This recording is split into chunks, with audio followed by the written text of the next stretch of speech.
see a whole bunch of deer tracks, and this little area has a whole bunch of game trails converging into this little spot.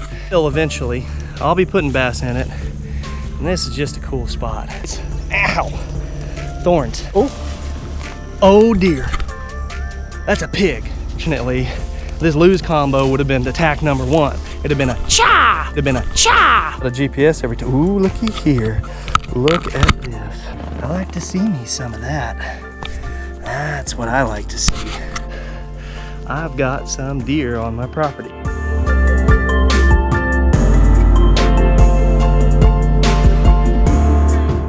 Howdy folks. Today I have some very exciting news. We are going to be moving, and we're going to be buying some property that's 10 acres down near Lake Eufaula. So today I'm checking out that property, and I don't know if you can see what's behind me, but if you guys look over there, that is a pond on the land that I'm buying. So I had to meet a contractor out here. We got to get some estimates for some things, and so while I was out here, I figured I'd come out a little bit early and see if there is anybody home in this pond and get an idea of the fish population here. If there isn't any, no big deal. We're not far from Eufaula. I will go catch me some fish and relocate them to this pond. Like, this is literally the first time that I'm seeing it. And so today, the video, I'm gonna do a little bit of fishing in this pond. Basically is a home inspection. Part of my inspection is I've got to see what type of fish are in that pond, see what the condition it's in. A lot of exciting news. Hopefully in the future, if all works out well, this will be my pond, and we'll get to see some more videos from this pond, and you guys will get to see me kind of manage this pond and get it up to snuff. We're going to be adding some animals to our homestead that we presently don't have. Like, we're gonna add some goats. My wife wants an alpaca. I don't know, maybe we'll get an alpaca. I haven't decided. So I'm gonna get down to the water and hopefully not meet any snakes along the way. And I'm probably gonna have to toss in like a spinning bait, because that is some murky water. It's very stained. So we'll see you guys down at the water. Right over there.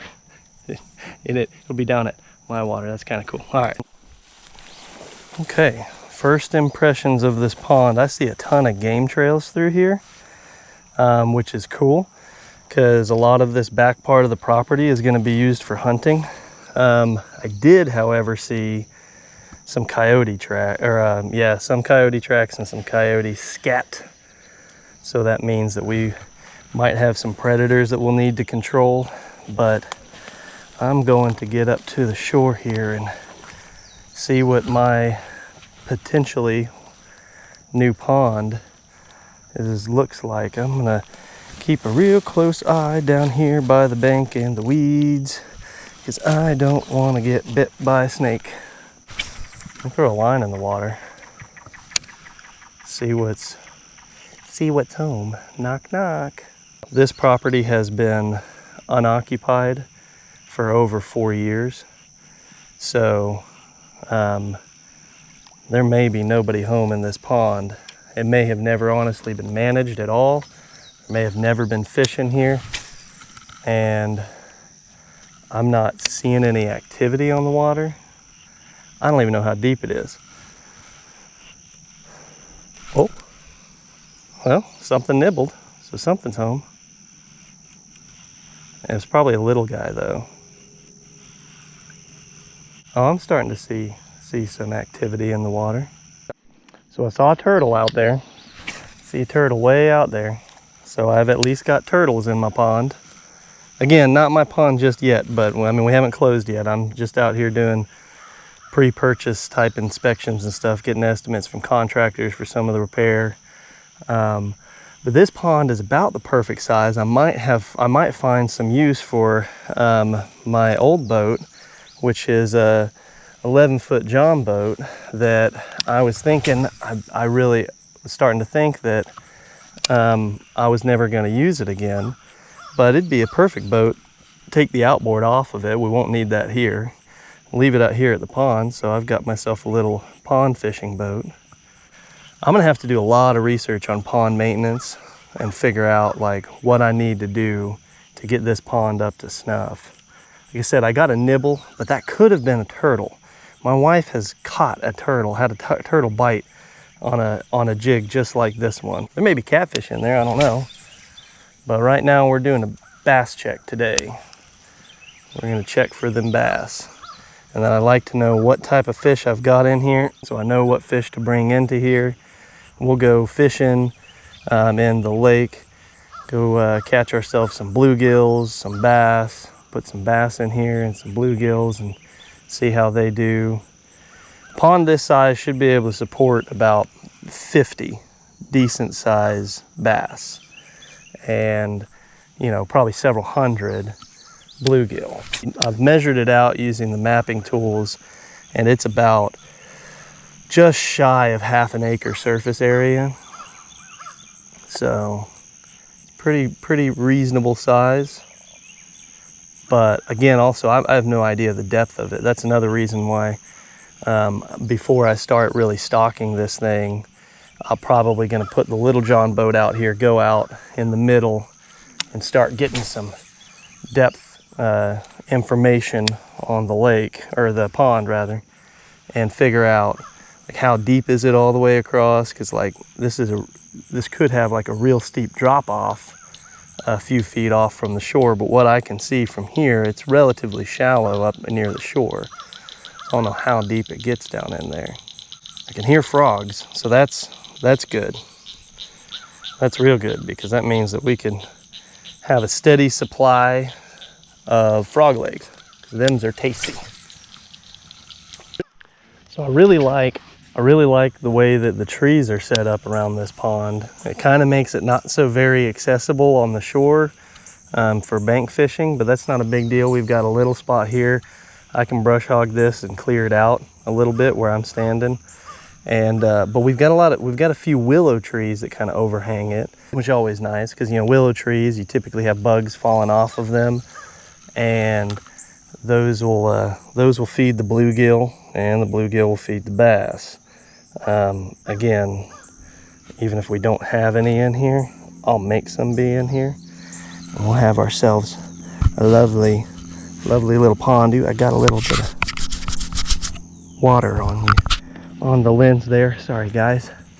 But also, if you can see, like, I feel like there's going to be a lot of shade in the pond throughout the day, and sunlight will be kind of shifting around it.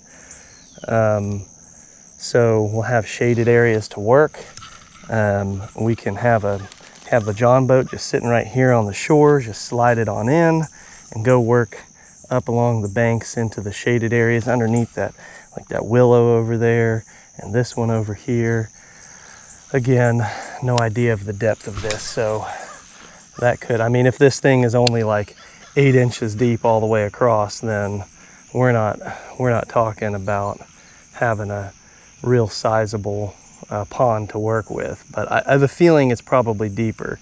This looks like it's man-made. It's definitely was made a long time ago, but it does look man-made. It definitely does not appear to be naturally occurring.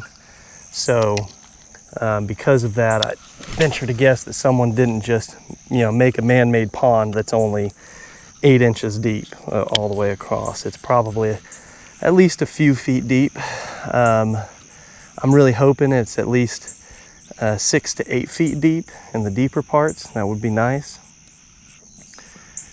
And hopefully that'll allow us to be able to support be a decent enough habitat to support some bass and some bluegill, maybe even a crappie or two. And it'd just be fun for, you know, whenever guests come over, if I have a good healthy pond, people that aren't necessarily into fishing, I can just take them out to the back of the property and show them what bass fishing's all about and let them have a good time, and hopefully, you know, make some new anglers out of this. Hello.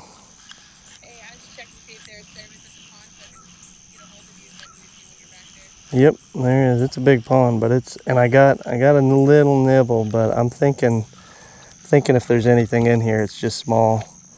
Okay, I'm gonna switch baits. And I guess I could probably bring my tackle box down closer to me. I didn't know that it's a little bit clearer down by the shore, but I'm gonna switch over real quick like this. Boom. Switch over to this little shallow diving crankbait. I know that that's real stained water, but this is a very bright crankbait, and it's a little bit shallow. It's pretty shallow, so let's see if that does the trick.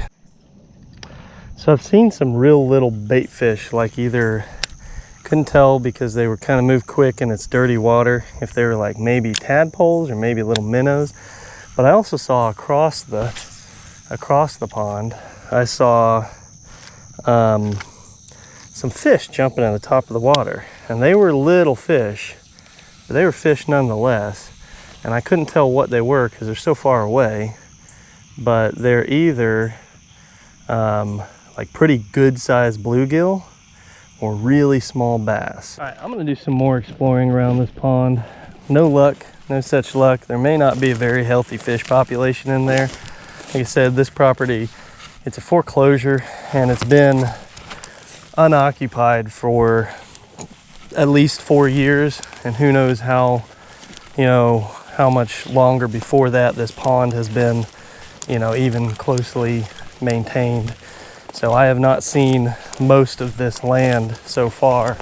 I basically looked at the house a few weeks ago. I wasn't wearing the appropriate shoe wear. I know, go figure, me not wearing the right boots to come back here and check it out.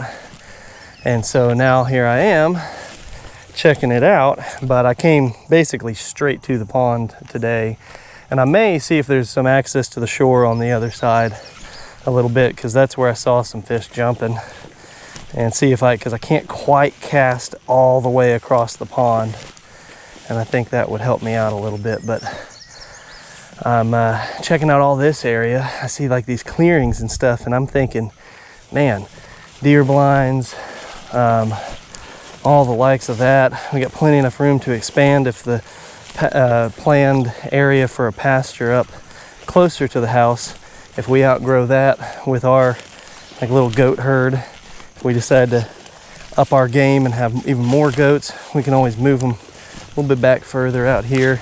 And I see a fence post. I'm really hoping that it's fenced most of the way, if not all the way down this side. That's less fencing that I have to do in the future. And that's what it looks like. It looks like that's the neighbor's land there. And this is just an old gate. I don't know how often it's ever used. It is definitely used by deer. Deer are traveling through here like something else. Tons of game trails. And so I'm going to continue on my little adventure around the woods and see what else my land has in store for me. So it looks like we have a fence back here. I don't know how solid it is all the way across, but we've got a fence back here. So that's good. That's real good. Briars.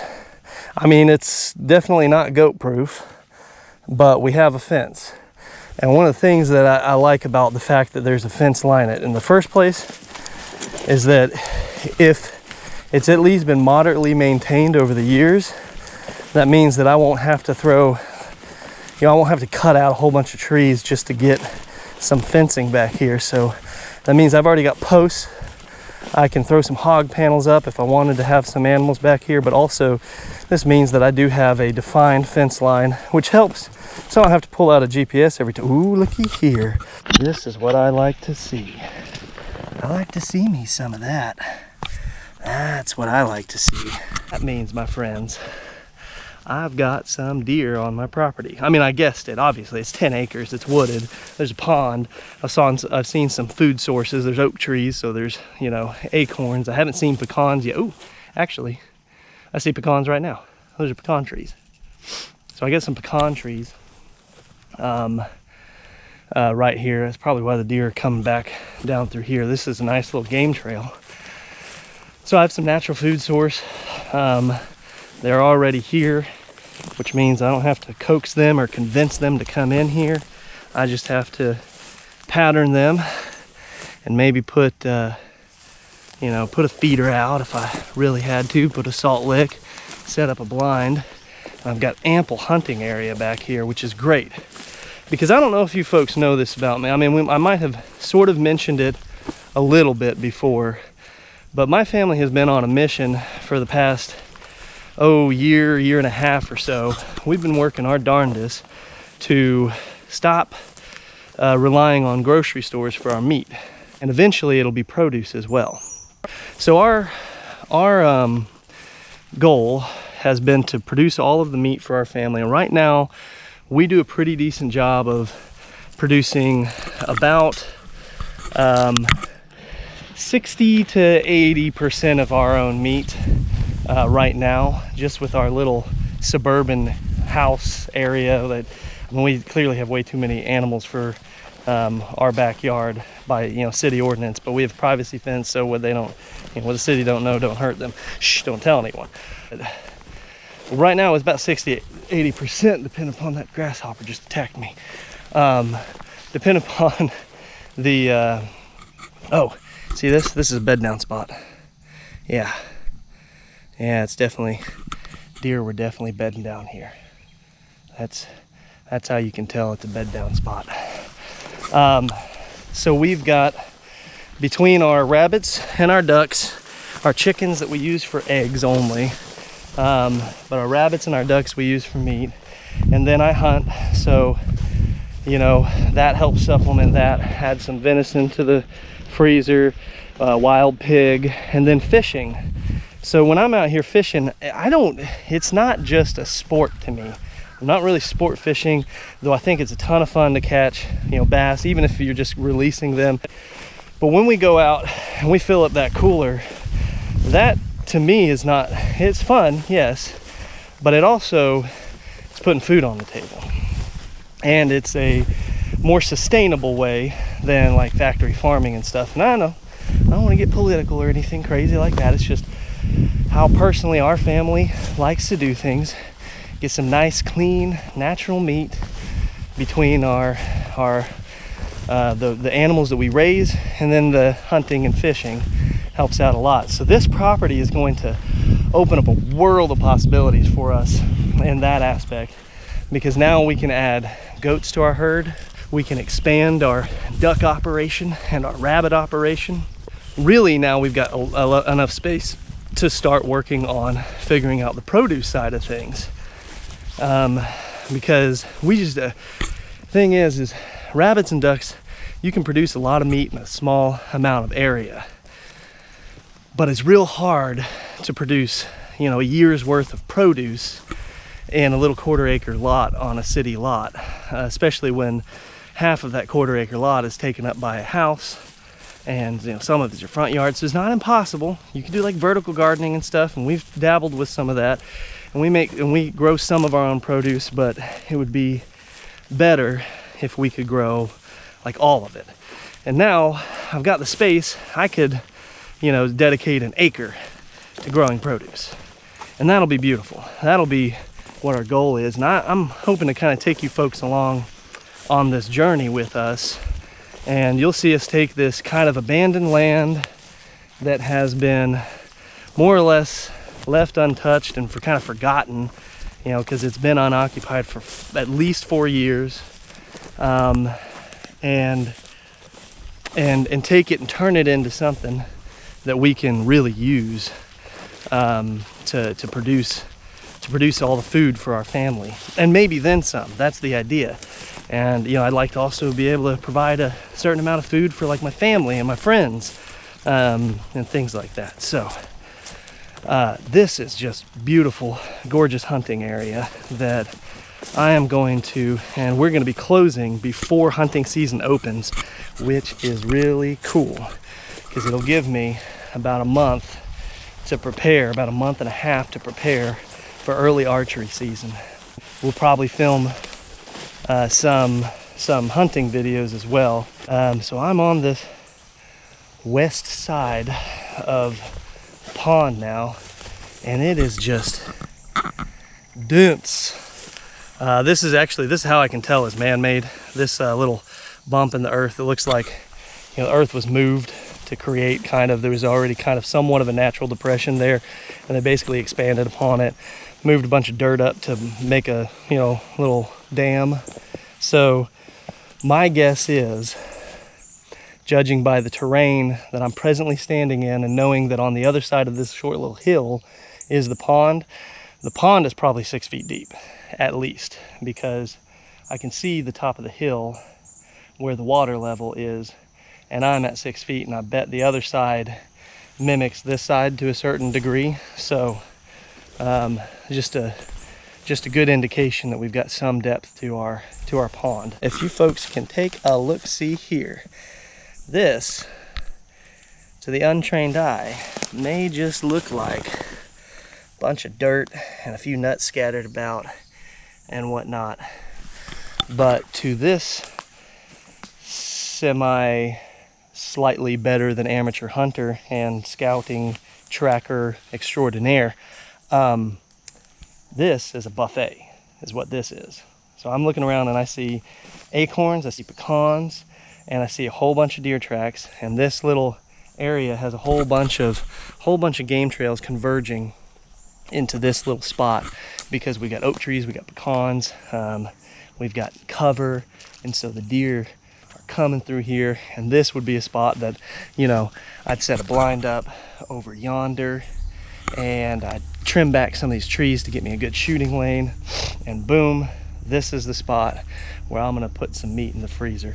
One of the spots, and that may happen this year, folks. That's what's so exciting. Yeah, our pond is probably a little deep. It's at least 6 to 8 feet deep, and I'd be willing to bet that it's you know, decent little drop off. I can't fish from here though. I didn't bring a machete. If I bring a machete, I can cut out some little bank fishing spots. Enjoyed our, you know, introduction to the new fishing hole that will be ours to manage, ours to stock, and ours to fish. And there's a lot more to explore. I barely scratched the surface. We got 10 acres here, so we're gonna be doing a lot around here. I'd mentioned it before, and I want to mention again, there's going to be a giveaway. And you guys are doing a good job. You're getting the numbers up there. But really, I have to have 100 subscribers, honestly, in order to do this giveaway. And at the time of filming this, we're not quite there yet. So tell your friends. Ow! Thorns. Tell your friends. Share the videos. Go to our Facebook page, like it, subscribe, share. Oh dear. That's a pig. That is a pig on my land I was just talking about. No hog tracks. That, my friend, is a wild hog, and that's also one reason why this guy hangs out with me when I'm traveling through some lands like this, because I don't know if you folks are familiar. Wild pigs are mean. That one, I scared him, but that one wasn't that big. He could have been bigger. And if he's a big boar, he might have come at me, and I'd had to, unfortunately, in my right hand here, because I'm talking to you guys, was my fishing pole. And so unfortunately, this lose combo would have been attack number one. It'd have been a cha! It'd have been a cha! I would have tossed it for sure. And then I would have had to draw my pistol and make some quick work out of Kevin Bacon there if he wanted to attack me. Well, folks, you know now, and I know now, we also have some pigs to hunt on this land. Here's the thing about wild pigs, is they're extremely invasive, and they like to tear property up, and they breed like crazy.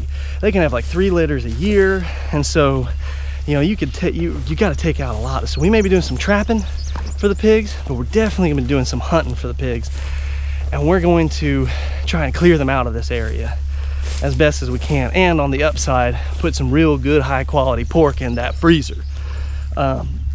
So now I know, now you know, that's coming in the future. Not just some deer hunting, but pig hunting is probably going to take priority number one. There is no season, no bag limit on them. You can hunt them any time of year and take as many as you want. And I thought I heard something skulking around in the woods, and then there he was. So now that we know we got some piggy pigs on this land, we're gonna have to do something about it. So like, comment, subscribe. Let's hit 100 subscribers so I can get this giveaway going. We're gonna do a giveaway. I'm probably gonna hook you guys up with a tackle pack. And I like to set it up with the basic needs to start you off with some fishing, so that way you guys can start your fishing adventures as well. Like, comment, subscribe. Let's get to 100 subscribers, so that way we can get this giveaway down. Then let me know if you guys want to see anything else. We're gonna be seeing more of this land. We're gonna see some pig hunting, we're gonna see some deer hunting, and we're gonna get some bass in that pond and do some fishing in that pond. So I will see you guys on the next fishing adventure.